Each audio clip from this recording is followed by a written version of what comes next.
उत्तर प्रदेश की राजनीति में यादव परिवार के भीतर खींचतान और टिकटों की अदला बदली का मुद्दा एक बार फिर सुर्खियों में है।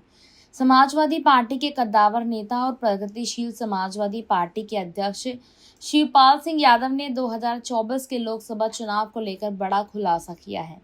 शिवपाल यादव ने कहा कि बदायूं से उनका नाम घोषित हुआ था, लेकिन उन्होंने खुद साफ साफ कहा था कि मुझे नहीं लड़ना है, आदित्य को लड़ाना है।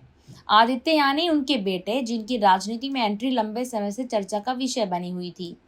दरअसल इस बीच जब 2024 का चुनाव करीब आ रहा था, तब सैफई परिवार के भीतर टिकट बंटवारे पर गहन चर्चा हुई थी। शिवपाल का कहना है कि उस समय लखनऊ में बातचीत हुई थी और उन्होंने खुद प्रस्ताव रखा था कि बदायूं से नहीं बल्कि आदित्य यादव को मैदान में उतारा जाए। यहाँ तक कि उन्होंने आजमगढ़ सीट की भी मांग रखी थी। लेकिन इस बीच कहानी में बड़ा मोड़ आया। समाजवादी पार्टी की ओर से पहले तो टिकट जो है बदायूं से शिवपाल यादव के नाम पर घोषित किया गया, उसके बाद अचानक बदलाव कर दिया गया। बदायूं सीट से धर्मेंद्र यादव को उतार दिया गया और आजमगढ़ को लेकर शिवपाल के नाम की जगह दूसरा फैसला कर लिया गया। शिवपाल का आरोप है कि अखिलेश यादव ने यह फैसला बिना उनकी सहमति के ले लिया।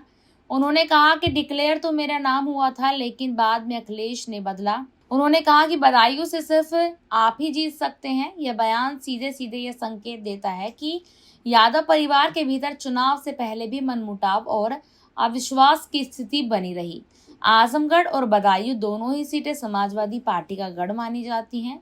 बदायूं सीट से लंबे समय तक धर्मेंद्र यादव जुड़े रहे, जबकि आजमगढ़ मुलायम और अखिलेश यादव की राजनीतिक जमीन मानी जाती है। ऐसे में टिकट स्वैप का फैसला सिर्फ पारिवारिक ही नहीं बल्कि पार्टी के राजनीतिक समीकरणों को भी प्रभावित करता है। शिवपाल यादव का यह बयान इसलिए भी महत्वपूर्ण है क्योंकि लोकसभा चुनाव 2024 में समाजवादी पार्टी ने कई बड़े फैसले किए थे, जिनमें गठबंधन की राजनीति, सीटों का बंटवारा और उम्मीदवारों की रणनीति अहम थी। ऐसे में अगर परिवार के भीतर ही सहमति नहीं थी तो इसका असर चुनावी नतीजों पर लड़ना जो है पड़ना तय था। इस बीच आपको बता दें, एक निजी इंटरव्यू के दौरान शिवपाल यादव से ये पूछा गया कि आप अखिलेश यादव या फिर अपने बेटे आदित्य यादव के बीच में कुछ कुछ डिफरेंस समझते हैं। तो यहाँ पर शिवपाल यादव कहते हैं कि मैं दोनों को बराबर समझता हूँ, दोनों का बराबर सम्मान करता हूँ। जैसे मेरे लिए आदित्य यादव है, ऐसे ही मेरे लिए अखिलेश भी हैं। इस रिपोर्ट पर आपकी कुछ राय है, कमेंट सेक्शन में बताइएगा जरूर। धन्यवाद।